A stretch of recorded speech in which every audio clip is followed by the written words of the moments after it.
Hello मेरे प्यारे बच्चों, कैसे हो आप सभी लोग। उम्मीद करता हूँ बहुत ही मस्त होंगे। और आज की इस वीडियो में हम आप लोगों के लिए क्लास 12th के लिए जो भौतिक विज्ञान के महत्वपूर्ण प्रश्न हम लेकर आ गए हैं, जो कि आपकी बोर्ड एग्जाम के लिए और अर्धवार्षिक परीक्षा में भी बहुत महत्वपूर्ण होने वाले हैं, और बोर्ड परीक्षा में तो खासकर बहुत ही इम्पोर्टेंट होने वाले हैं। तो ध्यान रखिएगा, इसी तरह के प्रश्न पेपर में आएंगे, यहाँ पे आप लोग देख लीजिएगा। और सभी बच्चे आज ही तैयार कर लें, क्योंकि अगर आज ही तैयार कर लोगे तो आपको दिक्कत नहीं होगी आने वाले समय में। यहाँ पे आने वाले समय में आप लोगों को दिक्कत नहीं होगी। आप ध्यान रखिएगा, आने वाले समय में आने वाले समय में दिक्कत नहीं होगी। और आपके एग्जाम में अगर पूछ लिए गए प्रश्न तो जरूर से आप कर सके। और पूरी बुक से मैंने बहुत ही महत्वपूर्ण प्रश्न छूट छांटे हैं। तो क्या करना है, आप लोगों को अच्छे से तैयार करके रखना है। और यहाँ पे आप लोग ध्यान रखिएगा कि इस चैनल पर आप लोगों को किसी भी प्रॉब्लम अगर हो तो कमेंट बॉक्स में बताइएगा, नहीं तो कोई भी दिक्कत नहीं होगी। अपनी तरफ से सारी एक एक क्वेश्चंस आंसर अच्छे से इम्पोर्टेंट ही तैयार कराए जाएंगे। और आप लोगों को यहाँ पे पेपर्स भी कराए जाएंगे, यहाँ पे आप लोगों को पेपर भी कराए जाएंगे, ध्यान रखिएगा। और पेपर अर्धवार्षिक परीक्षा के लिए बहुत ही जल्द आने वाले हैं, और वार्षिक के लिए भी बहुत ही जल्द आने वाले हैं। तो सभी बच्चे आज ही तैयार कर लेना है इस प्रश्न को, तो ध्यान रखिएगा। तो बच्चों क्या करना है कि महत्वपूर्ण प्रश्न आप लोगों को तैयार कर रखना है। और यहाँ पे अगर कोई भी कमेंट बॉक्स में अगर आप कुछ भी पूछना चाहते हो तो ज़रूर से पूछ सकते हो, और उसका रिप्लाई बहुत ही जल्द दिया जाएगा। तो इस वीडियो में हम आप लोगों के लिए ओनली 10 लाइक रखते हैं। आप लोग 10 लाइक जल्दी से इसमें कंप्लीट कर दीजिएगा। और आप ये कमेंट बॉक्स में लिखिएगा कि कितने कितने क्वेश्चन आप लोगों से हो पा रहे हैं। और मैंने बहुविकल्पीय प्रश्न की भी वीडियोज डाली हैं, तो उसमें भी आप बताइए। और जो ये 10 लाइक का टारगेट, इसको जल्दी से हमारा कंप्लीट करिएगा। और आप लोगों को कमेंट बॉक्स में ये लिखना है, आप लोग कौन से ज़िले से हो, आप लोग किस ज़िले से हो, यहाँ पे आप लोगों को लिखना है कमेंट बॉक्स में, तो हमें भी पता चले कि आप कहाँ कहाँ से तैयारी कर रहे हो।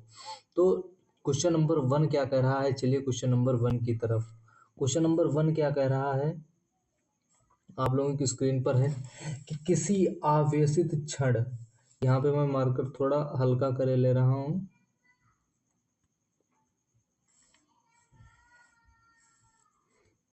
ठीक है। किसी आवेशित क्षण के निकट एक अनावेशित क्षण रख दिया जाता है। आवेशित क्षण के विभव पर इसका क्या प्रभाव पड़ेगा। ये 2024 में आप लोगों के एग्जाम में पूछा जा चुका है। 2024 में आपके एग्जाम में पूछा जा चुका है। तो क्या है इसका उत्तर, एक आवेशित क्षण के निकट एक अनावेशित धातु की क्षण रखने पर प्रथम क्षण का विभव घट जाता है, क्योंकि अनावेशित धातु की क्षण आवेशित क्षण के प्रेरण के कारण आवेशित होने लगती है, जिससे पहले प्लेट पर विभव कम हो जाता है, अर्थात दूसरी क्षण पर पहली क्षण की भांति विपरीत प्रकृति के आवेश प्रेरित हो जाते हैं। तो ये आप लोगों के एग्जाम के लिए बहुत ही महत्वपूर्ण प्रश्न है। तो इसको आप लोग लिख लीजिएगा, नहीं तो पीडीएफ टेलीग्राम में लिंक दिया गया है, वहाँ से आप लोग डायरेक्टली डाउनलोड कर सकते हो, कोई भी प्रॉब्लम नहीं होगी। तो चलिए next question, question number 2। Question number 2 क्या कह रहा है, क्वेश्चन नंबर 2 क्या कह रहा है कि सेल के, क्या है, सेल के विद्युत वाहक बल एवं टर्मिनल विभवांतर में अंतर स्पष्ट कीजिए। या इस तरीके से भी प्रश्न पूछ सकता है, किसी वैद्युत सेल के वैद्युत वाहक बल का अर्थ समझाइए। दोनों तरीके से प्रश्न पूछा जा सकता है। यहाँ पे वैद्युत वाहक बल और किसी वैद्युत सेल के विद्युत वाहक बल का अर्थ समझाइए। तो क्वेश्चन इसका उत्तर क्या है कि एकांक आवेश को पूरे परिपथ में सेल सहित प्रवाहित करने में सेल द्वारा दी गई ऊर्जा को सेल का विद्युत वाहक बल कहते हैं। जबकि किसी परिपथ के दो बिंदुओं के बीच एकांक आवेश को प्रवाहित करने में किए गए कार्य को उन बिंदुओं के बीच टर्मिनल विभवांतर कहते हैं। तो इस प्रश्न का सही जवाब ये हो जाएगा। और इसका जो उत्तर है बहुत ही अच्छी तरीके से लिया गया है, और यहाँ पे किसी भी क्वेश्चन को ज़्यादा शब्दों में बढ़ाकर नहीं लिखा गया है, अच्छे से याद हो जाए उतने ही आप लोगों को शब्दों में यहाँ पे दिया गया है। तो ये प्रश्न हो गया यहाँ पे, जो क्वेश्चन नंबर 2 कंप्लीट हो गया। Next question, question number 3। Question number 3 पे चलते हैं। क्वेश्चन नंबर 3 क्या कह रहा है, चलिए देखते हैं। प्रश्न नंबर 3 क्या कह रहा है। प्रश्न नंबर 3 कह रहा है कि एक सेल का विद्युत वाहक बल 2 वोल्ट है। इस कथन का क्या अर्थ है। एक सेल का विद्युत वाहक बल 2 वोल्ट है, तो इस कथन का क्या अर्थ है। तो यहाँ पे जो 2 वोल्ट दिखा रहा है, इसका अर्थ समझाना है विद्युत वाहक बल का। तो क्या है उत्तर, एक सेल का विद्युत वाहक बल 2 वोल्ट है। इस कथन से तात्पर्य क्या है। तात्पर्य है कि यदि किसी परिपथ में उस सेल को जोड़ा जाए जो परिपथ को 2 वोल्ट ऊर्जा प्राप्त होगी, तो परिपथ को 2 वोल्ट ऊर्जा प्राप्त होगी। यानी एक सेल का विद्युत वाहक बल 2 वोल्ट है। इस कथन से तात्पर्य है कि यदि किसी परिपथ में उस सेल को जोड़ा जाए तो परिपथ को 2 वोल्ट ऊर्जा प्राप्त होगी। तो ये हो गया आपका क्वेश्चन नंबर 3 जो है वो कंप्लीट। क्या हो गया, यहाँ पे क्वेश्चन नंबर 2 कंप्लीट हो गया। क्वेश्चन नंबर 3 कंप्लीट हो गया। नेक्स्ट क्वेश्चन पर चलते हैं। Question number 4। क्वेश्चन नंबर 4 क्या कह रहा है, आप लोगों के स्क्रीन पर है। क्वेश्चन नंबर 4 क्या कह रहा है। क्वेश्चन नंबर 4 कह रहा है कि क्वेश्चन नंबर 4 कह रहा है किसी विद्युत परिपथ में 1 वाट शक्ति से क्या अभिप्राय है। किसी विद्युत परिपथ में 1 वाट शक्ति से क्या अभिप्राय है। इसका उत्तर क्या है कि यदि किसी विद्युत परिपथ में प्रतिरोध के सिरों के बीच 1 वोल्ट विभवांतर लगाने पर उसमें एम्पियर की धारा प्रवाहित होती है। यदि किसी विद्युत परिपथ में प्रतिरोध के सिरों के बीच 1 वोल्ट विभवांतर लगाने पर उसमें एम्पियर की धारा प्रवाहित होती है, तो परिपथ का विद्युत शक्ति 1 वाट होगी। तो परिपथ का विद्युत शक्ति 1 वाट होगी। कितनी होगी, 1 वाट। तो ध्यान रखिएगा, इसका ये आंसर आप लोगों को याद करके रखना है। बहुत ही महत्वपूर्ण आईएमपी क्वेश्चन है, very IMP question, very important question है। तो यहाँ पे ध्यान रखिएगा। क्वेश्चन नंबर आप लोगों का जो 4 है वो हुआ कंप्लीट। क्वेश्चन नंबर 4 आप लोगों को कंप्लीट हुआ। क्वेश्चन नंबर अब 5 की तरफ चलते हैं। क्वेश्चन नंबर 5 क्या कहता है। Question number 5, next question, question number 5। Question number 5 क्या कह रहा है।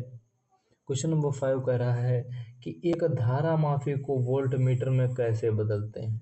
एक धारा मापी को वोल्ट मीटर में कैसे बदलते हैं। तो उत्तर इसका क्या है जाएगा कि श्रेणी क्रम में उच्च प्रतिरोध जोड़ने पर धारा मापी वोल्ट मीटर में परिवर्तित हो जाता है।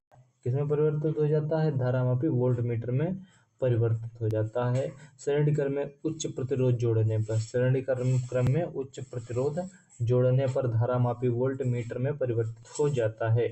नेक्स्ट क्वेश्चन, क्वेश्चन नंबर आप लोगों का जो 5 है वो कंप्लीट हुआ। क्वेश्चन नंबर 5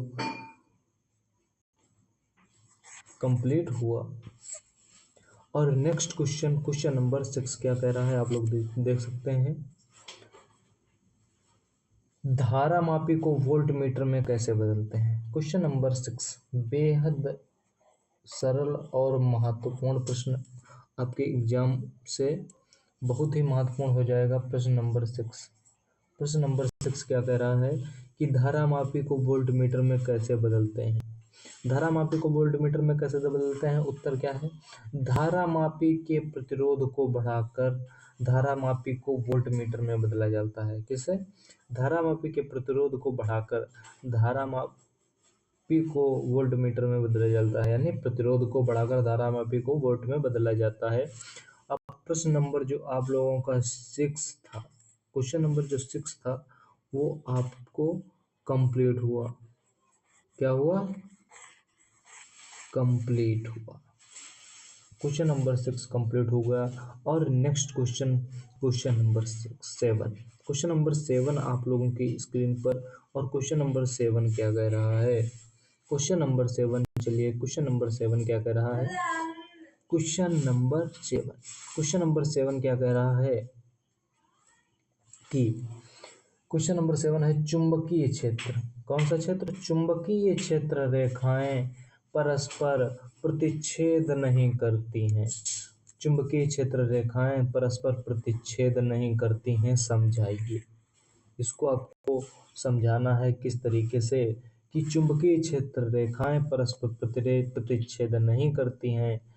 तो इसका उत्तर क्या है? उत्तर इसका आप लोग देखिएगा कि यदि दो क्षेत्र, कितना, यदि दो क्षेत्र रेखाएं एक दूसरे को काटेंगी तो कटान बिंदु पर दो स्पर्श रेखाएं खींची जा सकेंगी, जिसका अर्थ यह होगा कि कटान बिंदु पर परिणामी चुंबकीय क्षेत्र की दो दिशाएं, जबकि किसी भी बिंदु पर परिणामी चुंबकीय क्षेत्र की केवल एक ही दिशा होती है। अतः दो क्षेत्र रेखाएं एक दूसरे को कभी नहीं काटेंगी, कभी नहीं काटेंगी, कभी नहीं काटेंगी। यहाँ पे ये थोड़ा लंबी क्वेश्चन था, तो इसको मैं दोबारा से आप लोगों को समझा देता हूँ। क्या है कि चुंबकीय क्षेत्र रेखाएं परस्पर प्रतिच्छेद नहीं करती हैं, समझाइए। यदि दो क्षेत्र रेखाएं एक दूसरे को काटेंगी तो कटान बिंदु पर दो स्पर्श रेखाएं खींची जा सकेंगी, जिसका अर्थ यह होगा कि कटान बिंदु पर परिणामी चुंबकीय क्षेत्र की दो दिशाएं होंगी, जबकि किसी भी बिंदु पर परिणामी चुंबकीय क्षेत्र की केवल एक ही दिशा होती है। अतः दो क्षेत्र रेखाएं एक दूसरे को कभी नहीं काटेंगी। तो यहाँ पे ये आप लोगों का क्वेश्चन हो गया, और बेहद महत्वपूर्ण प्रश्न है। इसको आप लोगों को अच्छे से तैयार कर लेना है अच्छे से। यानी क्वेश्चन नंबर आप लोगों का जो 7 है वो आप लोगों का कंप्लीट हुआ।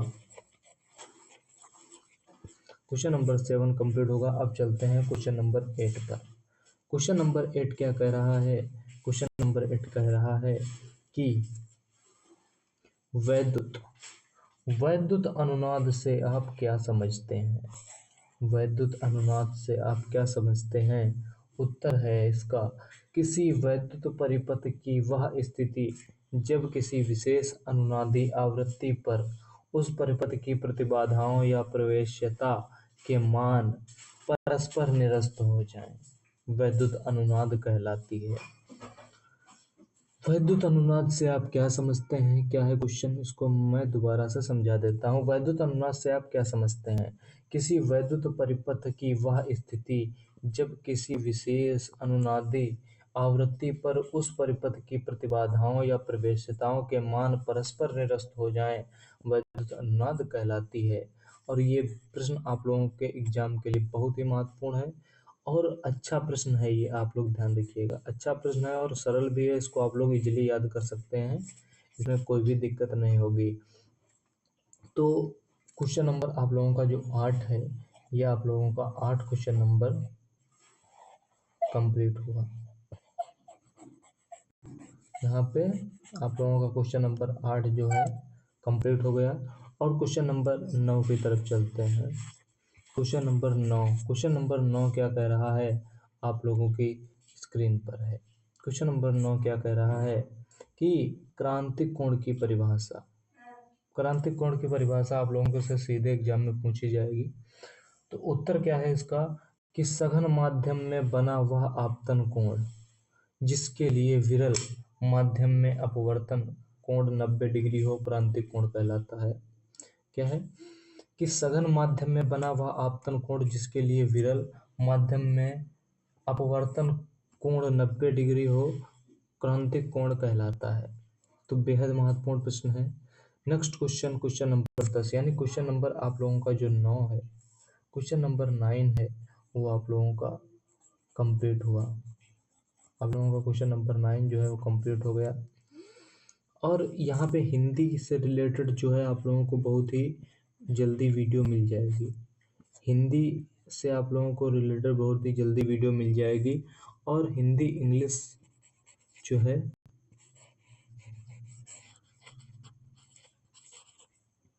Hindi English, chemistry, physics, biology, बहुत ही अच्छे से वीडियो आप लोगों को मिलेंगी। मैराथन सेशन होने वाले हैं बहुत ही जल्दी। वो करीब 1 से 1 हावर 30 मिनट के होंगे। 1 हावर 30 मिनट के 30 मिनट के होंगे। तो यहाँ पे आप लोगों को अच्छे से तैयार कराए जाएंगे क्वेश्चंस, बायोलॉजी, सभी सब्जेक्ट के अलग अलग।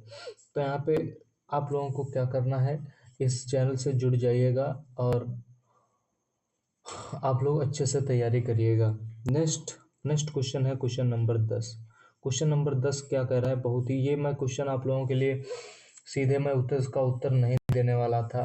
हमने सोचा कि बच्चे खुद उत्तर देंगे, लेकिन आप लोग के लिए मैंने कहा कि उत्तर लिख देते हैं, पता नहीं ढूंढने में टाइम लगेगा आप लोगों को, इसलिए हमने इसका उत्तर भी दे दिया। प्रश्न नंबर क्या कह रहा है कि प्रश्न नंबर 10 क्या कह रहा है, उस भौतिक सिद्धांत का नाम लिखिए जिस पर प्रकाशिक तंतु का कार्य सिद्धांत आधारित है। पूर्ण आंतरिक परिवर्तन। पूर्ण आंतरिक परिवर्तन इसका सही जवाब हो जाएगा। और इसके जो जितने भी क्वेश्चन बताए गए हैं, जो इसमें जितने भी क्वेश्चन बताए गए हैं, ये सब डिस्क्रिप्शन बॉक्स में लिंक दिया गया है, वहां से जाकर सीधे टेलीग्राम से ज्वाइन कर सकते हो इसको। तो वहाँ से डाउनलोड कर लीजिएगा पूरा पीडीएफ, उसको उससे ही पढ़ते रहिएगा, क्योंकि आप लोग लिखिएगा तब थोड़ी दिक्कत होगी, क्योंकि उसमें टाइम वेस्ट होगा, इसलिए आप लोग याद कर लीजिएगा पीडीएफ से ही। जैसा आप लोगों को ईजी लगे तो आप लोग कर सकते हो, जिससे आप लोग याद हो जाए। लिख के याद करिएगा या ऐसे याद करिएगा, कोई भी प्रॉब्लम नहीं है इसमें। तो यहाँ पे आप लोग डाउनलोड कर लीजिएगा टेलीग्राम से, उसको भी ज्वाइन कर लीजिएगा, क्योंकि इंपॉर्टेंट क्वेश्चन और उस पर ही पीडीएफ मिलेंगे। और अगर कोई भी कमेंट बॉक्स में सुझाव हो तो ज़रूर बताइएगा। कमेंट बॉक्स में कुछ भी आप लोगों को पूछना हो तो ज़रूर लिखिएगा। मिलते हैं नेक्स्ट वीडियो में, तब तक के लिए जय हिंद दोस्तों।